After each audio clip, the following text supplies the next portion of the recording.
পাইকগাছার দেলটির ক্ষতিগ্রস্ত বেড়িবাঁধ 4 দিনেও মেরামত করা যায়নি। প্রথম দফা মেরামত হলেও তা জোয়ারের পানিতে চাপে ভেঙে গেছে, ফলে মানবিক বিপর্যয় দেখা দিয়েছে দুর্গত এলাকায়।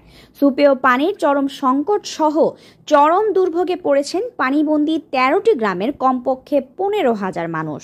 প্রয়োজনীয় আশ্রয় কেন্দ্র না থাকায় ওয়াবদার বেড়িবাঁধে আশ্রয় নিয়ে দিন যাপন করছে ক্ষতিগ্রস্ত মানুষ।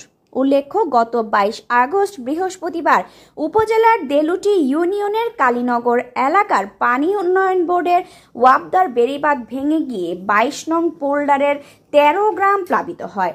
উপজেলা প্রশাসন ও পানি উন্নয়ন বোর্ডের তত্ত্বাবধানে দেলুটি ইউপি চেয়ারম্যান রিপন কুমার মণ্ডল ও সোলাদানা ইউনিয়নের সাবেক চেয়ারম্যান SM এনামুল হকের নেতৃত্বে হাজার হাজার মানুষ বাঁধ মেরামতের চেষ্টা করছে। প্রথম যেটুকু মেরামত করা হয় তা জোয়ারের পানিতে ভেসে যায়।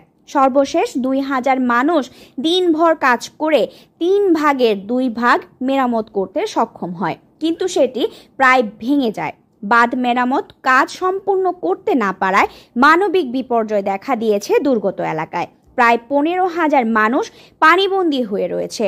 শত শত কাঁচা ঘরবাড়ি ধসে যাওয়ায় আশ্রয়হীন হয়ে পড়েছে এখানকার মানুষ। দুর্গত এলাকায় প্রয়োজনীয় সাইক্লোন শেল্টার না থাকায় ওয়াবদার বেড়িবাঁধে আশ্রয় নিয়েছে বেশিরভাগ মানুষ।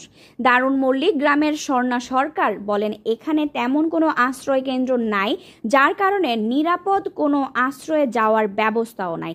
সুপেয় পানির চরম সংকট সহ রান্না খাওয়া দাওয়ার কোনো ব্যবস্থা নেই বলে জানান গৃহবধূ রূপালী রায়।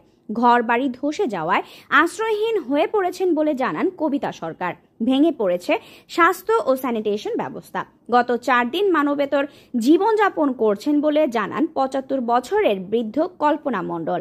পরিস্থিতি স্বাভাবিক করতে দ্রুত বাঁধ মেরামত সহ পর্যাপ্ত সরকারি সহায়তার দাবি জানিয়েছেন দুর্গত এলাকার মানুষ। দ্রুত বাঁধ মেরামত কাজ সম্পন্ন হতে পারে বলে জানিয়েছেন ইউপি চেয়ারম্যান রিপন কুমার মণ্ডল। সরকারি সহায়তা প্রদান এবং বাঁধ মেরামত কাজ দ্রুত গতিতে এগিয়ে নিতে উপজেলা প্রশাসন কাজ করছে বলে জানিয়েছেন উপজেলা নির্বাহী অফিসার মাহেরা নাজনীন। তানিশা খান, প্রবাহ নিউজ ডেস্ক।